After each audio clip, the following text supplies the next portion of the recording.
Interesting day today. Long day. Travelled from about 26 miles west of Lomsac, which is where I was trying to get to yesterday and kind of fell short. Just really hilly terrain, very hot, and so I made it to Lomsac this morning, and it turned out I pretty much got to the top of the hill, a bit wavy, and then just a tremendous descent all the way down into Lomsac, flattened out, and then straight back up into the hills again. So the first 27 miles took about 1 hour 44, which is just under 15 miles an hour average speed, which is pretty good. And then the next 27 took me about 4 hours. The gradients are just ridiculous. I took a video to show the gradients as well, so you'll see that. But the gradient did mean that I also, on the way down, managed to get to a new top speed. So a new top speed of 51.2 miles an hour. Pretty exhilarating. Every little bump feels like the wheels are going to fall off at that speed. Thankfully they didn't.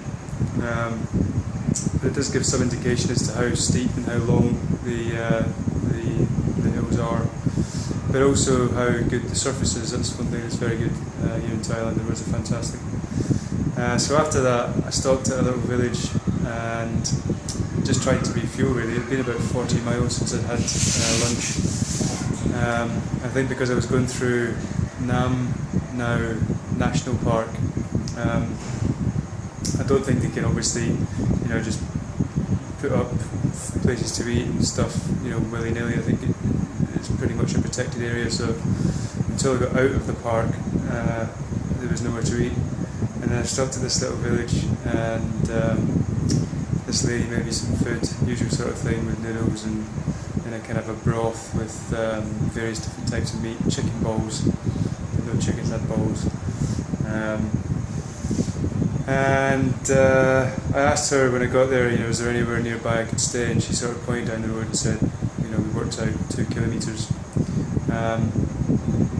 And then she started comparing the colour of her arm to the colour of my leg, and she found that quite interesting, the contrast. This was with the tanned part of my leg, so then I showed her the untanned part, which just freaked her out. She just couldn't understand.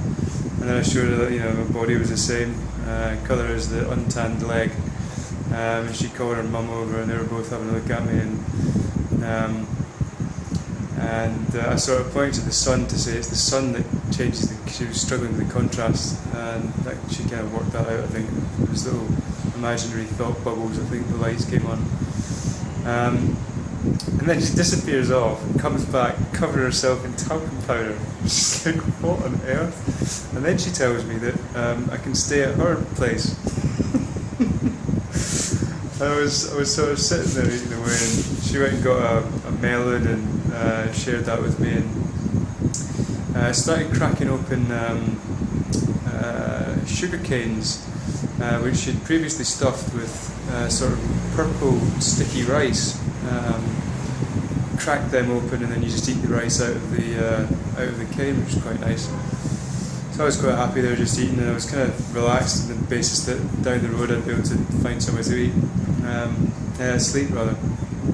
And then she kept insisting that I can sleep here, I can sleep here. So really, out of courtesy, I thought, well, I'll have a little look. So I went in. There's just one open planned room with mattresses sort of spread around and mosquito nets sort of cordoning them off. I thought I really fancy that. I said, well, I'm going to see the bathroom, and the bathroom was just one of these. It was like a concrete bathtub, just sort of rectangular shaped thing, and they sort of fill them up with water, and then they scoop the water out, and just you do like an Indian shower. Just pouring the water over yourself. And as I sort of went to walk back into the room after that, she just kind of grabbed hold of me and cuddled me. Because she was covered in talcum powder, I was then covered in talcum powder. I was just like, what on earth? I think it's time to go. So I kind of made my excuses. I felt a little bit bad for her when I left, because she just looked a bit dejected. dejected really. I think she thought I was a foregone conclusion. She was going to try and charge me 200 baht. I think she would be including the price covered in talc. Bizarre. I mean, Thailand's got a fairly it's got a reputation really for having a sex industry which is quite in your face. But I really did not expect to find it in the form of she must have been sort of 45, 50 years old woman, covered in talc. I mean, just bizarre. So I moved on from there, and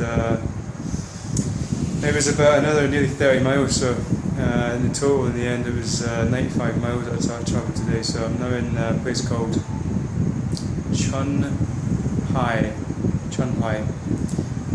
Probably about 2-3 days away from Vientiane, Laos. And this place is also 200 baht, and I've checked in the cupboard, there are no Thai ladies covered in talc, so I should have a restful night, but yeah, only in Thailand.